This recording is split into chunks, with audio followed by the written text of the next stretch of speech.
ओल्या कचऱ्यापासून खत कसे बनते याचा व्हिडिओ दाखवायचा खूप दिवसांपासून माझ्या मनात होते। ओल्या कचऱ्यापासून विनासायास आपल्या बागेसाठी सेंद्रिय खत मिळते। चाळणीतून खाली पडलेले हे खत अतिशय थंड असते आणि त्याला अजिबात वास येत नाही। हे बघा, हे किती सुंदर खत तयार झाले आहे।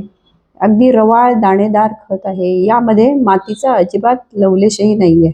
बागेतील पाचोळा आणि स्वयंपाकघरातील ओला कचरा यापासून सुंदर कुजलेले सेंद्रिय खत तयार होते। नमस्कार मंडळी, मी अहिल्यानगरीतून सविता। ओल्या कचऱ्यापासून सुंदर आपल्या बागेसाठी खत तयार होतं। सेंद्रिय खत कसे बनवायचे ते आज आपण या व्हिडिओमध्ये बघू। व्हिडिओ शेवटपर्यंत बघा। प्रश्न असा असतो की खत बनवायचे आहे तर सुरुवात कुठून करू? त्यासाठी एक कंटेनर घ्यायचा आहे। मग हा कंटेनर कोणता असू शकतो? कंटेनर एक जुनी बादली असू शकते। हे बघा, मी इथं आणली आहे बादली। ही जुनी बादली असू शकते किंवा हा रंगाचा डबा असू शकतो। या रंगाच्या डब्याला मी गरम खिळा करून होल पाडलेले आहेत। हे बघा, इथे दिसतंय। आणि त्याच्यासाठी खाली तळाला पण 4-5 ठिकाणी होल पडलेले आहे। एखादा जुना माठ असू शकतो, तर ही मोठी पिशवी बनवलेली आहे। बरेच दिवस मी 2 दिवसाचा ओला कचरा बागेमध्ये खोल खड्डा करून पुरायचे आणि त्याच्यावर माती टाकायची। अशा रीतीने ती जमीन सुपीक व्हायची।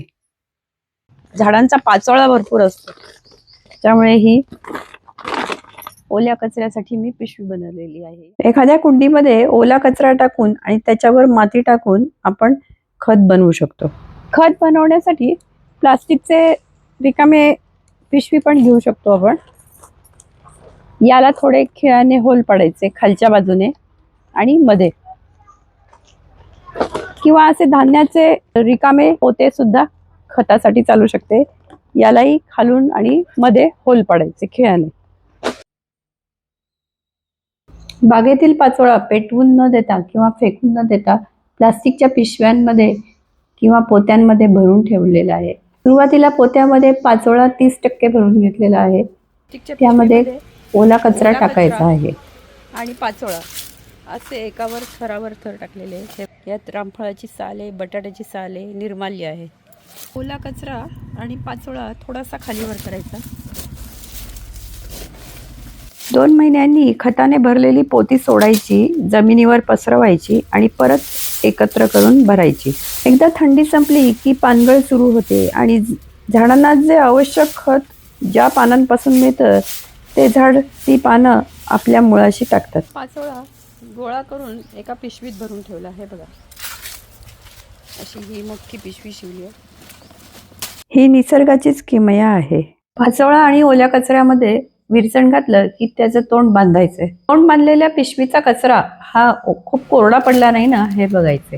काही वेळेस कडधान्य खराब होतात, कीड लागते। अशा वेळेस ते फेकून न देतात त्यांना पाण्यात भिजवायचे आणि थोडे मऊ झाले की ते खतामध्ये मिसळायचे। मटारच्या शेंगांच्या साली खतासाठी अतिशय उपयुक्त असतात। ओला कचऱ्याचा फार वास येतो, म्हणून नको रे बाबा तो ओला कचरा घरामध्ये, नको ते खत। खूप चिलट होतात, माशा होतात। पण ओल्या कचऱ्यामध्ये कोरडा कचरा योग्य प्रमाणात मिसळला तर हा प्रश्न येत नाही। त्याच्यामध्ये योग्य प्रमाणात आपण पाचोळा मिसळला तर ओला कचरा खूप ओला राहत नाही। पण अपार्टमेंटमध्ये राहतो, म्हणजे गार्डनची जागा नसते, त्यावेळेस ओल्या कचऱ्याचा दुर्गंध किंवा वास येणं साहजिकच आहे। मग अशा वेळेस आपल्या अपार्टमेंटच्या परिसरात असलेला जो झाडाचा पाचोळा आहे गोळा करून आणायचा एका पिशवीमध्ये। ओला कचरा साठवते त्यामध्ये तो पाचोळा टाकायचा। कचरा कुजण्यासाठी किती दिवस लागतात, किती महिने लागतात हे मी तुम्हाला व्हिडिओच्या शेवटी सांगणार आहे। तत्पूर्वी आपण चॅनल सबस्क्राईब केलं नसेल तर सबस्क्राईब करा आणि इतरांनाही सबस्क्राईब करायला सांगा। खतासाठी तयार झालेला कचरा हा जमिनीवर पसरायचा। बागेमध्ये मोठी झाडं असतात, झाडांचा पाचोळा फेकून न देता तो साठवायचा आणि मोठ्या कंटेनरमध्ये या पिशवीमध्ये आपल्याला खत बनवायचं असेल जवळजवळ पाव पिशवी पाचोळा टाकायचा आहे तळाशी। आणि त्यामध्ये ओला कचरा टाकायचा. ओला कचरा पाचोळा, ओला कचरा पाचोळा असे थरावर थर टाकायचे. प्रत्येक थराला थोडंसं विरजण टाकायचं आहे. खतामध्ये कोथिंबिरीच्या काड्या टाकताना त्या कापून टाकलेल्या आहेत. शक्यतो जेही काही खतामध्ये टाकू ते बारीक तुकडे करून टाकले तर खत लवकर बनण्यास मदत होते. पाचोळा टाकलेला आहे तर त्या पाचोळ्याचा रंग काळा झालेला दिसतोय, म्हणजेच कुजायला सुरुवात झालेली आहे. शिळे दही होते, ते शिळे दही विरजण म्हणून टाकलेले आहे. खताला खालीवर हलवले की खत लवकर बनण्यास मदत होते. डब्याला होल असल्यामुळे जास्तीचे पाणी होलमधून बाहेर पडते. ही डाळिंबाची साले तुकडे करून टाकलेले आहेत.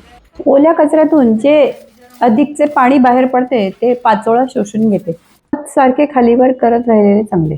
कचऱ्याचा डबा गच्च भरून झाकण लावून ठेवला तर काही दिवसांनी तो खाली बसलेला दिसतो, कारण की पाचोळा हा काही दिवसांनी खाली बसतो.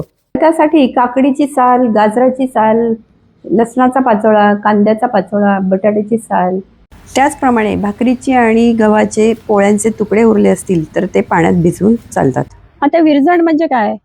याआधी ज्यांनी कोणी सेंद्रिय खत तयार केलेलं असेल त्या सेंद्रिय खताचे 2 चमचे आपल्याला विरजण म्हणून पुरेसे होतात. विरजण म्हणून शेणखत चालेल, शेण चालेल, जुनं ताक चालेल, शिळी आमटी, शिळे सांबार, याचबरोबर गव्हाचा चीक करत असताना गव्हाचा जो चोथा बाजूला पडतो तो खतासाठी खूप चांगला आहे. चहाच्या चोथ्यामध्ये साखर असली तर गाळणं पाण्याच्या धारेखाली धरून धुवून घ्यायचे, म्हणजे कचऱ्याला मुंग्या होत नाही. काही वेळेस ओला कचरा खूप ओला होतो, मग कोरडा करून घ्यायचा. कसा घ्यायचा? तर उदाहरणार्थ पालकाचे देठ किंवा इतर पालेभाज्यांचे देठ असतील त्याला चिरायचं, त्याला वर्तमानपत्रावर पसरवायचं, त्याच्यातील पाण्याचा अंश निघून जातो. पाण्याचा अंश कमी होतो, पाणी कमी सुटतं, त्याचं आपोआप खतात रूपांतर होतं. ते माती अजिबात नसते. खत बनवण्यासाठी विरजण आवश्यक आहे आणि ते विरजण माझ्याकडून नक्की घेऊन जा, हवे असेल तर. मेथीच्या भाजीचे उरलेले देठ हे नेहमी कापून टाकायचे. खतामध्ये देठ आणि साली कापून टाकल्या असता खत लवकर तयार होण्यास मदत होते. 8 महिन्यामध्ये हे खत तयार होते. निर्माल्याचा कचरा कुठे टाकायचा हा प्रश्नच असतो आणि त्यासाठी खतासारखी दुसरी छान जागा नाही. शिळे उरलेले अन्न खतामध्ये टाकले तर अधिकच चांगले. खतामध्ये शक्यतो संत्र, लिंब आणि मोसंबीच्या साली टाकू नये. आपणाला हा व्हिडिओ कसा वाटला हे मला कॉमेंट करून नक्की सांगा. तुम्हाला नक्कीच ह्या व्हिडिओपासून प्रेरणा मिळेल. स्वयंपाकघरातील कचऱ्यापासून खत करायला मी पण माझ्या मैत्रिणीकडून, सांगलीच्या शिल्पा दांडेकरकडून प्रेरणा घेतली. ओल्या कचऱ्याच्या खत निर्मितीसाठी आता यंत्रे निघाली आहेत. या यंत्रामध्ये ओला कचरा घातला असता त्याचे हँडल फिरवायचे, म्हणजे आतला ओला कचरा आणि पाचोळा गोल गोल फिरतो. 2 चमचे विरजण.